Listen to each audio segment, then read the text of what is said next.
할렐루야, 주님의 이름으로 환영합니다.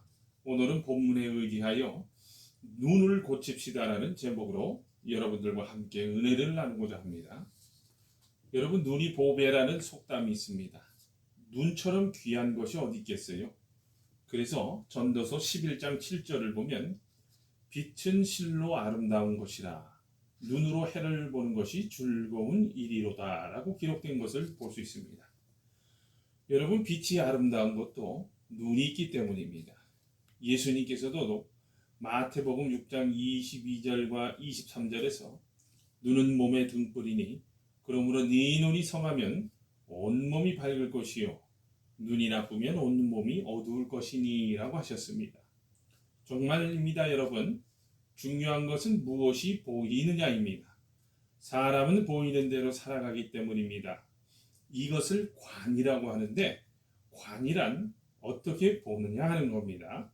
그래서 인생관, 가치관, 세계관, 교회관, 국가관, 경제관, 우주관 등등 어떤 것이든 관자가 붙으면 그 세계에 대한 눈이 됩니다. 그러므로 눈이 잘 되면 한없는 축복이지만 잘못되면 한없이 잘못될 수 있습니다. 그 말씀이 오늘 본문에 잘 나타납니다. 오늘 본문을 보면 아나니아가 안수할 때에 사울의 눈에서 비늘 같은 것이 벗어졌다고 하는 이야기가 나옵니다. 그런데 육신의 눈만을 고친 것이 아닙니다. 성령 충만하여지도록 신령한 눈이 열렸습니다. 진짜를 보게 되었습니다. 그렇습니다. 여러분, 말세지마를 살고 있는 저와 여러분의 눈도 벗겨져야 할 비늘이 있습니다. 무지의 비늘, 편견의 비늘, 근시의 비늘, 유치의 비늘, 땅의 것만 보고 하늘의 것을 보지 못하는 비늘도 있습니다. 그렇다면 여러분, 눈을 고치면 무엇이 보일까요? 첫 번째입니다. 하나님의 말씀이 보입니다. 눈의 비늘을 벗은 사울이 맨 처음 했던 일이 있습니다. 사도행전 9장 20절과 22절에서 즉시로 각 회당에서 예수가 하나님의 아들이심을 전파하니 듣는 사람이 다 놀라 말하되 이 사람이 예루살렘에서 이 이름을 부르는 사람을 멸하려던 자가 아니냐. 여기 온 것도 그들을 결박하여 대제사장들에게 끌고 가자 함이 아니냐 하더라. 사울은 힘을 더더 예수를 그리스도라 증언하여 다메섹에 사는 유대인들을 당혹하게 하니라. 사울은 그동안 그 박해하던 예수를 이 이후로부터 전하기 시작했습니다. 성경의 눈이 열렸습니다. 그동안 배운 온갖 지식이 예수를 만난 다음에 구슬꿰듯 깨졌습니다. 성경에 박식해도 여러분 예수를 모르면요, 하나님의 말씀을 깨닫지 못하면 모르는 겁니다. 그래서 고린도후서 3장 14절에서 그러나 그들의 마음이 완고하여 오늘까지도 구약을 읽을 때에 그 수건이 벗겨지지 아니하고 있으니 그 수건은 그리스도 안에서 없어질 것이라고 하지 않았습니까?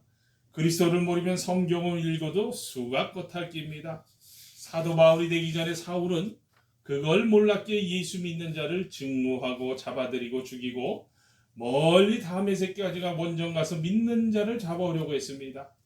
사도행전 18장을 보면 아볼로 이야기가 나옵니다. 아볼로도 마찬가지였습니다. 예수를 알았지만 더 깊이 알지 못했어요. 그래서 사도행전 18장 24절에서부터 28절을 보면 이 사람은 언변이 좋고 성경에 능통한 자라 그가 일찍이 주의 도를 배워 열심으로 예수에 관한 것을 자세히 말하여 가르치나 요한의 세례만 알 따름이라고 했던 겁니다. 그는 성경으로서 예수는 그리스도라고 증언하여 공중 앞에서 힘있게 유대인의 말을 이기는 사람이었지만 성령 세례에 대한 것은 알지 못했습니다. 예수만 전한다고 다 되는 건 아닙니다. 신령한 영적인 삶과 세계에 대해서도 알아야 합니다. 성경에는 신령한 삶까지도 자세히 기록되어 있어요. 성령의 도우심을 받아 성경을 예수로 해석하고 또 성경으로 성경을 해석하며 나가서도 열리고 계시록도 열리는 겁니다. 성경 66권이 밝게 열려진다는 거예요. 두 번째입니다. 여러분, 눈을 고치면 자신이 보입니다. 디모데전서 1장 15절에서 바울은 죄인 중에 내가 괴순이라고 고백했습니다. 눈에 비늘이 떨어지기 전에 바울은 자랑할 만한 사람이었습니다. 빌립보서 3장 4절과 6절에서 보니까요. 그러나 나도 육체를 신뢰할 만하며 만일 누구든지 다른 이가 육체를 신뢰할 것이 있는 줄로 생각하면 나는 더욱 그러하리니 나는 8일 만에 할례를 받고 이스라엘 족속이여 베냐민 지파여 히브리인 중에 히브리인이요 율법으로는 바리새인이요 열심으로는 교회를 박해하고 율법에 의로는 힘이 없는 자라고 했습니다. 그러나 예수를 만난 다음부터 이 모든 것을 해로 알고 배설물로 여겼어요. 자신이 죄인이라는 것을 알았습니다. 예수님을 박해했으니 죄인 중에도 괴수임을 깨달았습니다. 세상에는 자기를 의인이라고 하는 죄인이 있고 자기를 죄인이라고 하는 의인이 있습니다. 진정아는 자만이 이런 고백을 할 수 있습니다. 바울이 죄인이라 했을 때는 신학적인 의미로 한 고백은 아닙니다. 교리적으로는 예수 믿었으니 의인입니다. 성령으로 변화받았으니 성품도 의롭습니다. 그러나 그것이 전부가 아니라는 거예요. 과거 자신이 하나님의 마음을 아프게 한 죄인임을 잊지 말아야 합니다. 그래야 진정 감사할 수 있고 그래야 더욱 주를 위해 헌신할 수 있는 거예요. 여러분, 세 번째입니다. 눈을 고치면요 하나님의 은혜가 보인다는 거예요. 고린도후서 5장 17절을 보면 그런즉 누구든지 그리스도 안에 있으면 새로운 피조물이라 이전 것은 지나갔으니 보라 새 것이 되었도다라고 했습니다. 자기와 모두를 육신의 눈으로 보지 않았습니다. 예수님 안에서 보았습니다. 진리 안에서 보았습니다. 우리들도 예수 안에서 보면 그 어떤 혈육보다 더 귀한 형제요 자매요 하나님의 자녀들이요 그리스도 안에서 한 몸이 된 지체입니다. 우리는 하나님의 빛나는 자녀입니다. 새로운 사람입니다. 사랑받는 사람입니다. 권세 있는 사람입니다. 능력 있는 사람입니다.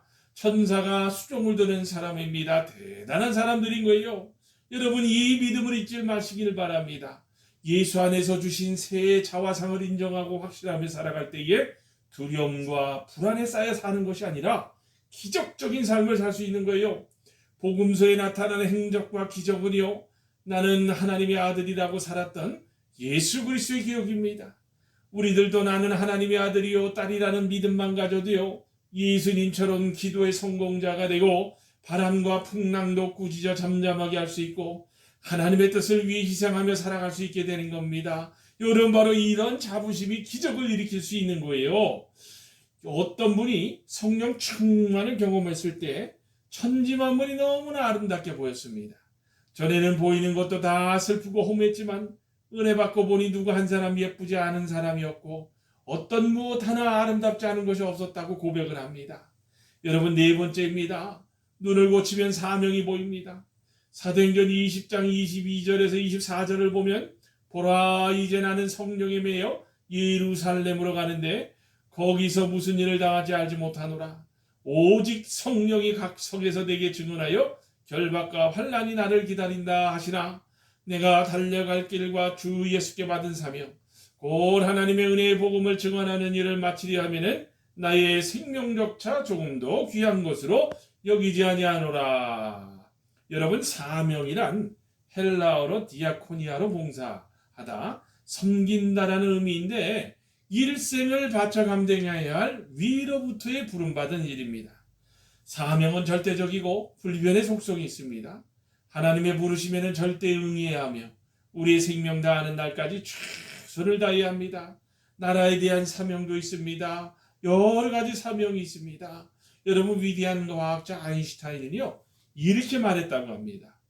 나는 독일 전란 때 자유를 애호하는 자였다. 나는 이것을 보수하기 위하여 대학교들을 쳐다보았다. 그러나 그 독재자의 탄압 아래서 모든 대학교들도 침묵을 하였다. 나는 다시 신문 편집자들을 보았다. 그러나 그들도 침묵을 하였다. 나는 독일의 자유를 위하여 글을 쓰는 유명한 저술가들을 바라보았다. 그러나 그들도 벙어리가 되었다. 그러나 교회 많은 히틀러의 탄압 아래서 진리를 위하여 굳게 서는 것을 보았다. 나는 전에 교회에 대하여 흥미가 없었던 사람이었으나 이제 나는 교회에 대하여 애정과 탕복을 느끼는 바이다. 여러분, 지금 우리나라 대한민국이랑 이 미국 땅이 위기입니다. 정말 이처럼 나라와 민족을 위해 인류를 위해 기도해 주시기 바랍니다. 그러나 이것도 눈이 열린 자만이 할 수 있는 일입니다. 실제로는 일부 교회만 독재자의 탄압에 한가했을 뿐 다수의 교회는 히틀러에 의해 다 장악된 라디오와 신문만 보고 그를 지원했다고 합니다. 여러분 눈이 열리지 못하면요 이리와 늑대가 와도 박수치게 됩니다. 그들은 자기 홍보에 더 능하기 때문입니다. 그래서 우리가 깨어서 사명을 발견할 수 있어야 되는 거예요. 여러분 마지막 5번째입니다. 눈을 고치면 천국이 보입니다. 빌립보서 1장 23절과 24절을 보면 내가 그 둘 사이에 끼었으니 차라리 세상을 떠나서 그리스도와 함께 있는 것이 훨씬 더 좋은 일이라.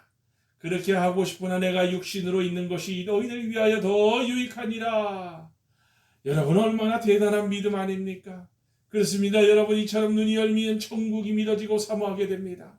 여러분 천국 찬송은요 장성곡이 아니라 우리가 날마다 불러야 할 소망의 찬송입니다. 그런데 이런 노래를 어떤 자들이 부를 수 있다고 합니까? 바로 눈에 비늘이 벗겨진 자만이 진정한 하늘나라의 찬송을 부를 수 있다는 거예요. 사랑하는 여러분 말씀을 맺습니다. 잘 하셔야 합니다. 유대인들은 보지 못하면서 본다고 했기에 고침을 받지 못했습니다.